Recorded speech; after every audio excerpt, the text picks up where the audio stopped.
Scooty जगे जाउथुबा जणे महिला को एक ट्रक पछपटु धक्का देबारु महिला जनक गुरुतर भावे आहत होई मेडिकल रे भर्ती होइछंती। मिलिथिबा सूचना अनुसार कंधमाल जिला टिकाबाली पंचुबर रे रहुथुबा टंकधर दिगाळंक स्त्री कुमुदुनी नायक आज कौनसी कामरे निज ग्राम ब्रेका को स्कूटी जगे जाउथुबा समय रे पछरु आसुथुबा एक ट्रक तांको धक्का देइथिला। फलरे कुमुदुनी ट्रक चक्का तळे चापी होई जाइथिले। सेपटे खबर पाई टिकाबाली पुलिस घटनास्थल रे पहुंची स्थानीय लोकंक सहायतारे तांकु गुरुतर अवस्था उद्धार करी प्रथमे टिकाबाली गोष्ठी स्वास्थ्य केन्द्र को नैथिले एवं सेठारु परे तांकु ब्रह्मपुर मेडिकल को पठा जाइथिबा सूचना मिलिछि।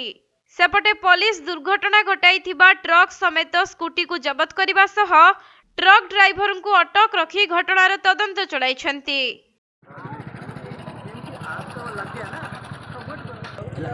कंधमाल जिल्लारू गणेश नायकଙ୍କ रिपोर्ट कोणार्क लाइव।